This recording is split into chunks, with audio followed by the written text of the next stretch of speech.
Hello all, welcome to this video. दोस्तों, इस video में हम डिस्कस करने वाले हैं एक बहुत ही इंपॉर्टेंट टॉपिक को कि how to best attempt the test series. देखिए, इस पर्टिकुलर मोमेंट पे आप में से काफी बच्चे टेस्ट सीरीज को यूज कर रहे होंगे। उन्होंने इसको एक माध्यम बना लिया होगा अपनी प्रिपरेशन का। लेकिन सिर्फ टेस्ट सीरीज लेने से और क्वेश्चन अटेम्प्ट कर लेने से हमारे मार्क्स अच्छे नहीं हो जाते। एक प्रॉपर मैनर है, एक प्रॉपर तरीका है जिसको फॉलो करके आप अपने टेस्ट सीरीज को बेस्ट यूटिलाइज कर सकते हैं और उससे अपनी आउटपुट इंक्रीज कर सकते हैं। और इस वीडियो में मेरी पूरी कोशिश रहेगी कि मैं आपको एक सही तरीका बता पाऊं जिसको फॉलो करके आप टेस्ट सीरीज को बेस्ट यूटिलाइज करके अपना स्कोर, अपनी सिलेक्शन इंश्योर कर सको। ठीक है, तो शुरुआत करते हैं इस वीडियो की। लेकिन आगे बढ़ने से पहले मैं आप लोगों को बताना चाहूंगा कि भाई इस मोमेंट पे आप लोगों के पास पीवाईक्यूज पक्का आपके पास होने चाहिए। ठीक है, अगर अभी तक आपके पास पुराने पेपर नहीं है तो we are providing the compiled PYQs of all the APFC and EOA paper 2002, 2004, 2012 और 2016 का एपीएफसी पेपर और 2017 और 2021 का ईओए पेपर। और दोस्तों, ये पीवाईक्यूज आपके लास्ट मिनट के बेस्ट फ्रेंड हैं। ठीक है, पेपर की लैंग्वेज क्या होगी, पेपर में किस तरह के क्वेश्चन आते हैं, ये सारी इंफॉर्मेशन आपको सिर्फ पीवाईक्यू से पता लगती है। तो पीवाईक्यूज को प्रैक्टिस करते रहिए, इनको अपना बेस्ट फ्रेंड मान के रखिए और इनको बेस्ट यूटिलाइज करिए। ठीक है, तो शुरुआत करते हैं इस वीडियो की। दोस्तों, जब मैं बात करता हूं टेस्ट सीरीज की, तो आप लोगों ने कोई भी टेस्ट सीरीज अगर परचेज कर रखी है तो आप ये मत देखिए कि टेस्ट सीरीज बुरी है या अच्छी है। ठीक है, वो आपने जो है लेने से पहले सोचना चाहिए था। अगर आपने अब टेस्ट सीरीज ले ली है, आपने कुछ पैरामीटर को जो है डिसाइड ध्यान में रख के वो टेस्ट सीरीज परचेज करी होगी, तो अब टाइम आ चुका है कि उस टेस्ट सीरीज को हम बेस्ट यूटिलाइज करें। देखिए, सबसे पहली बात कि टेस्ट सीरीज खरीदने के बाद आप लोग रैंडम टेस्ट देना मत शुरू कर दीजिए। मतलब कोई भी टेस्ट उठाया और अटेम्प्ट करना शुरू कर दिया कि आज मेरा मन कर रहा है कि भाई 7वां वाला टेस्ट देना है। नहीं, ऐसा नहीं होना चाहिए।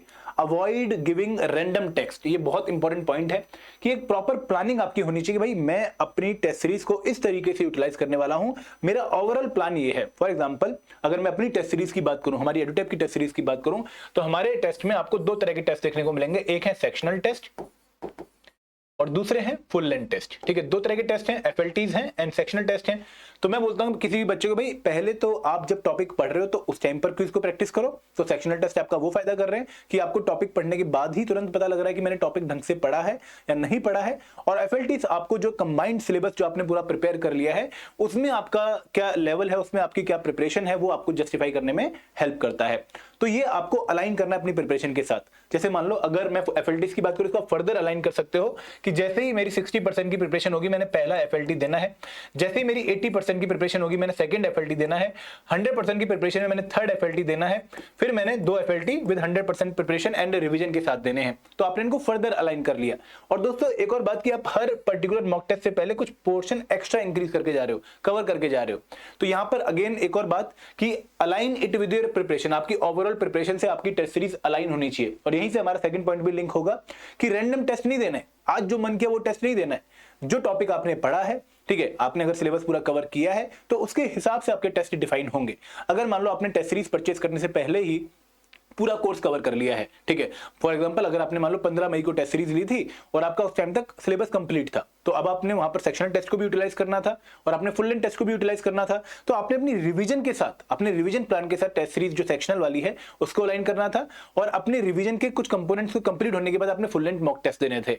तो ये अलाइनमेंट अगेन आपको हेल्प करेगी एक डेफिनेट टारगेट अचीव करने पे। आपके पास एक गोल रहेगा कि भाई मुझे अब क्या अचीव करना है।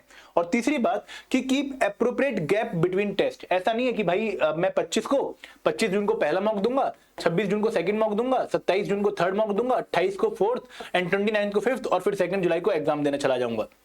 दोस्तों, this is not the right strategy. क्यों राइट स्ट्रेटेजी नहीं है, मैं आपको एक लॉजिक बताता हूं कि यहां पर आप अगर एक मॉक टेस्ट दे रहे हो, आपने अपनी मॉक टेस्ट देने के बाद 4 गलती आइडेंटिफाई करें, तो उन पे काम कब करोगे, उनको इंप्रूव कब करोगे, उनको मिनिमाइज कब करोगे। समझ रहे हो? मतलब आपके पास एक एप्रोप्रिएट गैप 2 टेस्ट के बीच में इसलिए होना जरूरी है ताकि आप अपनी जो गलतियां एक टेस्ट में करके आ रहे हो उनको अगली टेस्ट से पहले मिनिमाइज कर सको, उनको रेक्टिफाई कर सको, उन पे काम कर सको। तो हमेशा ऐसा करो कि भाई 2 मॉक टेस्ट अगर दे रहे हो, जैसे इस टाइम पर अगर बच्चा पहला मॉक दे रहा है आज, ठीक है, आज है हमारी 14 तारीख, तो कम से कम 3 दिन का गैप उसके दूसरे मॉक टेस्ट के बीच में होना चाहिए ताकि उस 3 दिन में वो जो कवर जो उसने पहला मॉक टेस्ट की गलतियां नोट करी थी उनको ठीक करके आ जाए। ठीक है, अगेन ऐसा नहीं कि डेली टेस्ट दे रहे हैं भाई, दिए जा रहे हैं, नहीं।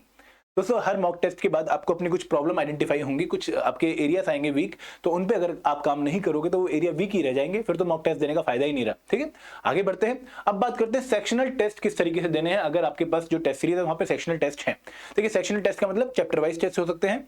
सेक्शनल टेस्ट का मतलब कि एक पूरे कंपोनेंट का टेस्ट हो सकता है। तो यहां पर अगर आप चैप्टर वाइज टेस्ट की बात करें तो चैप्टर वाइज टेस्ट को देने के लिए पहली बार मान लो अगर आपके पास चैप्टर वाइज टेस्ट है तो पहली बार आपको देना है वो quiz just after covering the chapter. For example आपने एक चैप्टर कवर किया रिवोल्ट ऑफ 1857, तो जैसे ही आपने चैप्टर कंप्लीट किया इसके बाद आपको इसका जो क्विज दिया गया है आपके टेस्ट सीरीज में या फिर आपके कोर्स में वो आपने सॉल्व करना है। This is the first step. भाई टॉपिक पढ़ते ही उसका क्विज देना है। अब यहीं से तो पता लगेगा ना कि हमने जो 3 घंटे लगाए हैं, जो हमें लग रहा था कि हमने बहुत अच्छे लगाए हैं, क्या उसमें आउटपुट आई है, क्योंकि हर काम जो है डिसाइड होगा on the basis of output.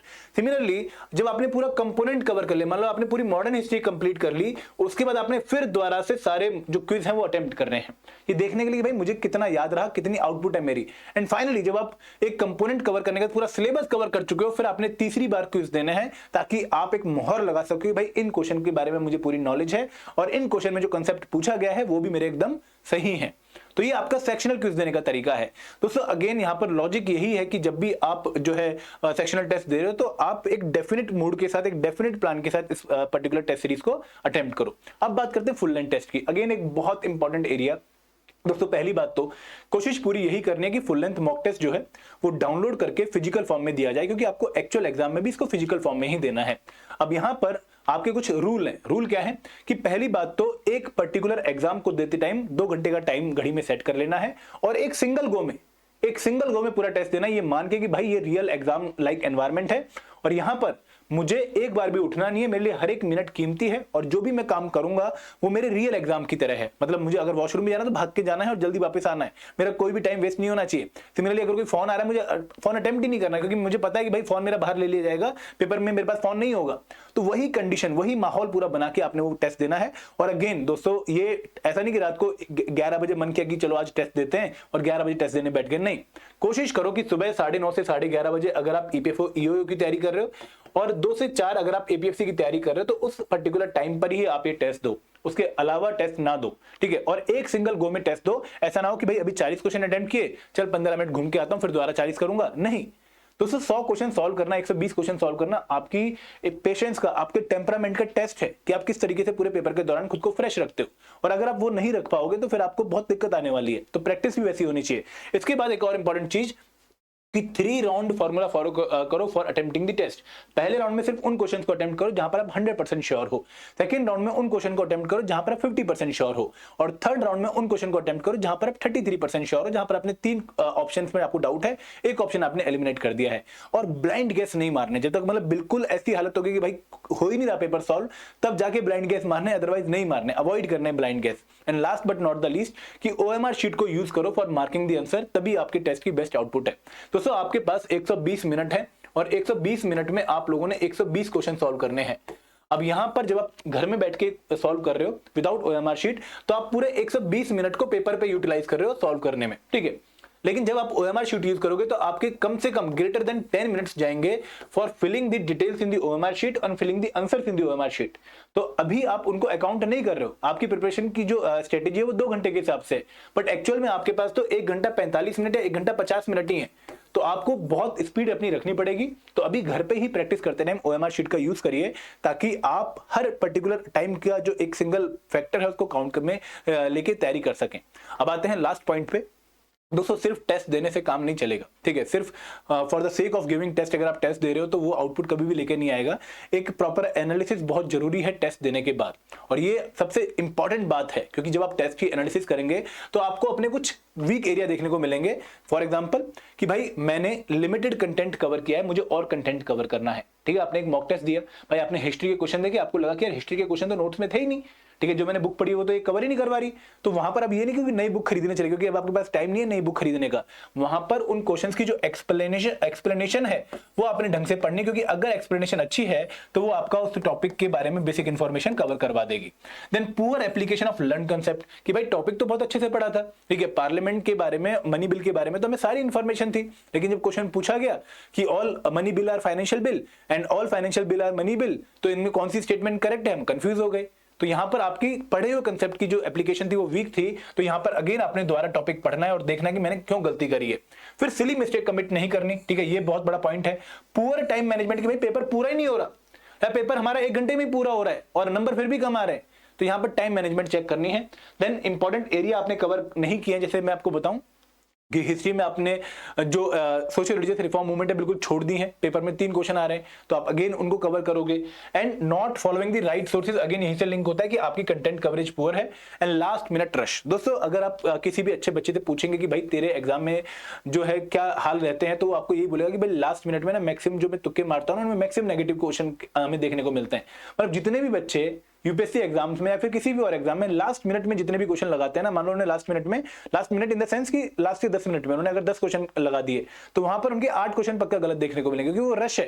मतलब वहां पर आप कोई लॉजिक नहीं लगा रहे हो, आप सिर्फ आंसर लगा रहे हो। ठीक है, तो ये आपने मिस्टेक ठीक करनी है। उसके बाद अपनी स्ट्रेंथ आइडेंटिफाई करनी है, अपनी स्ट्रेंथ पे भी काम करना है कि वो स्ट्रेंथ आपकी डाउन ना जाए, वो अप ही रहे। तो ये अगेन तरीका है टेस्ट सीरीज को बेस्ट यूटिलाइज करने का। अगर आप एनालिसिस करते हो, इन एरियाज पे काम करते हो और अगले मॉक टेस्ट देने से पहले जो मिस्टेक आपकी आई है उनको मिनिमाइज करने की कोशिश करते हो, तभी आप टेस्ट सीरीज का बेस्ट फायदा उठा पाओगे। और वही सही तरीका है टेस्ट सीरीज को अटेम्प्ट करने का। ठीक है, तो एक छोटी सी वीडियो थी आप लोगों के लिए। अगर आप ऐसे ही मेहनत करना चाहते हो और एक टेस्ट सीरीज का पार्ट बनना चाहते हो जो बहुत क्वालिटी टेस्ट सीरीज है, तो we are providing you the ultimate test series for the APFC and EO exam, जहां पर आपके पास चैप्टर वाइज टेस्ट है, जहां पर आपके पास फुल लेंथ टेस्ट है, आपके पास प्रॉपर एनालिसिस का मौका है, आपके पास ओएमआर शीट है। तो आप इस टेस्ट सीरीज को यूटिलाइज करके अपनी प्रिपरेशन को एक नेक्स्ट लेवल दे सकते हैं। And this is the best time जहां पर आप टेस्ट सीरीज के माध्यम से अपनी प्रिपरेशन को एक अच्छे लेवल पे लेके जा सकते हैं। तो अगर आप इंटरेस्टेड है हमारी टेस्ट सीरीज में, लिंक डिस्क्रिप्शन बॉक्स में दिया गया है, अभी उसका पार्ट बनिए, क्योंकि ऑलमोस्ट 85,100 बच्चे इसका पार्ट बन चुके हैं। This is all from my side. Thank you very much. जय हिंद, जय भारत।